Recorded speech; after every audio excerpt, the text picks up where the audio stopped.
आज के इस वीडियो में हम कक्षा 7 के गणित से प्रश्नावली 1.4 के प्रश्न संख्या 1 से हम हल करेंगे। तो प्रश्न संख्या 1 का 1 नंबर क्वेश्चन है 20 का 1/4।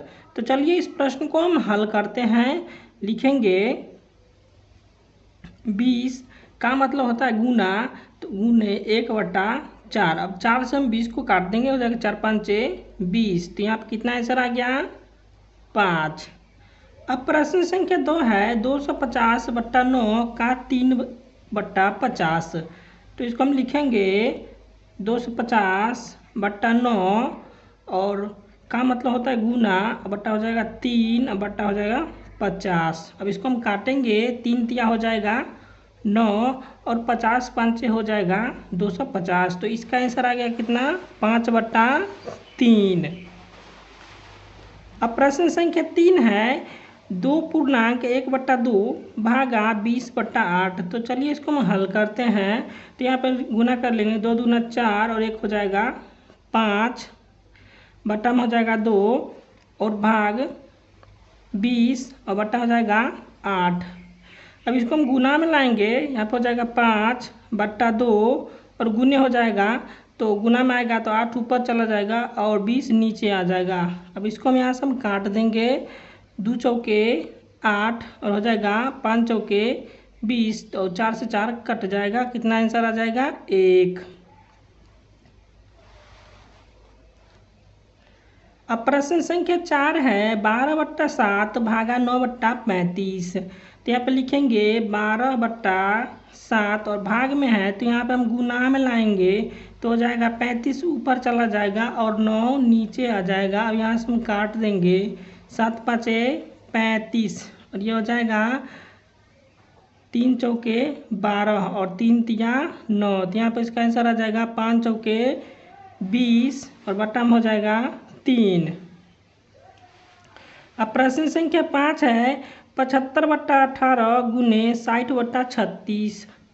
तो यहाँ पर लिखेंगे 75/18 और गुने हो जाएगा 60/36। यहाँ से हम काट देंगे, 12 5 60 और हो जाएगा 12 तिया 36। अब यहाँ से इसको हम काट देंगे, 3 से हो जाएगा 25 तिया 75। कितना हो गया 25 5 125। बट्टा में कितना है 18। अब प्रश्न संख्या 6 है 20 का 1/4 गुने 1/5 भागा 1/8 + 10 - 15। चलिए हम इसको पहले हम का बोर्ड मास के रूल से हम पहले का को हम हल करेंगे। तो यहाँ पे ले लेते हैं हम 20 का मतलब होता है गुना 1/4 गुने 1/5 भागा हो जाएगा 1/8 + 10 - 15। अब यहाँ से हम इसको काट देंगे, 4 5 से हो जाता है 20। तो अब यहाँ पे लिखेंगे हम 5 गुने 1/5 भागा हो जाएगा कितना 1/8 + 10 - 15। अब यहाँ पे हम 5 से फिर काट देंगे, 5 ही कम 5 कट गया, नहीं गलत हो गया, यहाँ पे हो जाएगा 5, ठीक है। और ये भी 1/5 ये सही रहेगा, ऐसे ही रहेगा। अब यहाँ से हम लेंगे 5 गुने 1/5 और ये भाग में आते हैं, यहाँ पे गुना में आ जाएगा तो ये 8 ऊपर चला जाएगा और 1 नीचे आ जाएगा, प्लस हो जाएगा 10 - 15। अब यहाँ से हम काट सकते हैं, 5 से 5 कट गया, अब बच गया कितना 8 + 10 - 15। अब यहाँ पे हमको क्या करना है, पहले जोड़ेंगे उसके बाद हम घटाएंगे। तो यहाँ पर हो जाएगा 8 और 10 कितना हो जाएगा 18 और घटे हो जाएगा 15। तो जब हम 18 में से 15 घटाएंगे तो कितना आंसर आ जाएगा, 18 में से जब हम 15 घटाएंगे तो कितना आंसर आ जाएगा, हो जाएगा 3, ठीक है। तो प्रश्न संख्या 6 जो है सो बन गया। अब प्रश्न संख्या 7 है 20 - 8 + 5। चलिए इसको हम हल करते हैं। तो प्रश्न संख्या 7 को हम हल करेंगे, तो यहाँ पर हो जाएगा 20 और यहाँ पे लिखेंगे -8 5 कितना हो जाएगा 13। तो 20 में से जब हम 13 को घटाएंगे तो इसका आंसर आ जाएगा 7। अब प्रश्न संख्या 8 है 16 भागा 15 - 8 -3 + 4। तो चलिए इसको हम हल करते हैं। तो पहले हम जो बोडमास के रूल से हम कोष्ट को हल करेंगे। तो यहाँ पे लिखेंगे 16 भागा, अब 15 और ये 15 प्लस में है और -8 और -3 जो है सो माइनस में है। तो यहाँ पे हम लिखेंगे 15 और -8 और -3 कितना हो जाएगा -11 और प्लस में कितना है 4। अब यहाँ पे हम 16 फिर लिखेंगे 16 भागा 15 में से 11 हो जाएगा तो कितना बचेगा 4 और फिर हो जाएगा प्लस में यहाँ पर वाला 4। अब हम 16 से 4 से हम 16 में भाग देंगे तो कितना हो जाएगा 4 और फिर प्लस में कितना है 4। तो 4 4 कितना हो जाएगा 8। तो प्रश्न संख्या 8 का आंसर आ गया 8। प्रश्न संख्या 9 है 14 भागा 3 का 2 - 5 - 6 + 9 को हमको हल करना है बोडमास के नियम से। तो चलिए इसको हम हल करते हैं।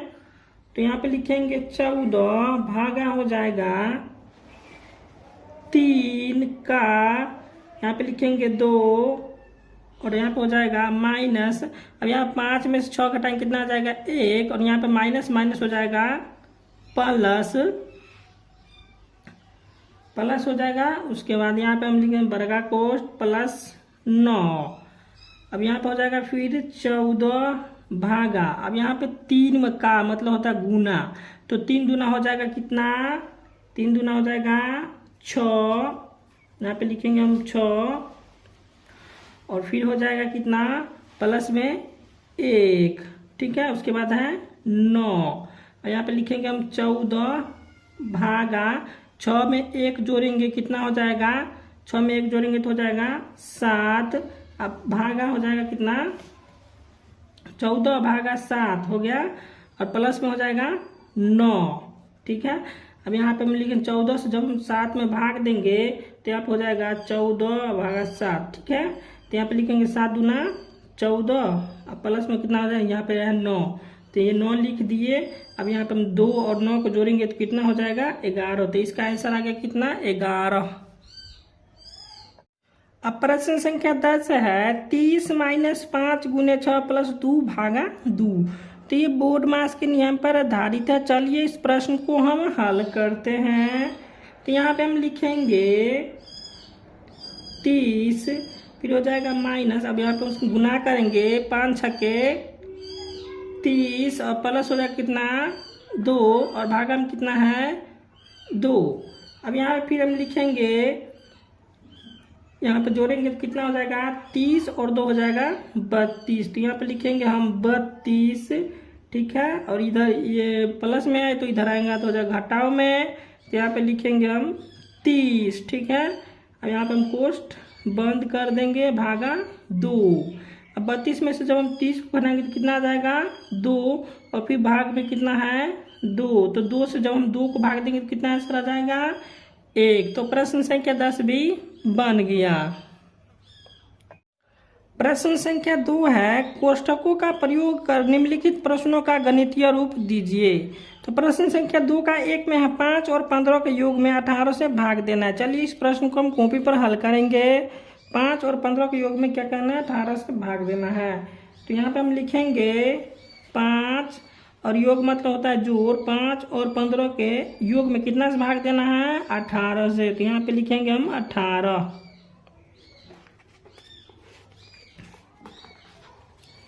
अब प्रश्न संख्या 2 है 69 में 4 और 6 के गुणनफल से एक कम का भाग देना है, ठीक है। अब यहाँ पे लिखेंगे हम क्या लिखा 69 में 4 और 6 के गुणनफल से लिखेंगे 69 में कितना है 69 भागा हो जाएगा 4 और 6 के गुणनफल से, हम 4 × 6, ठीक है।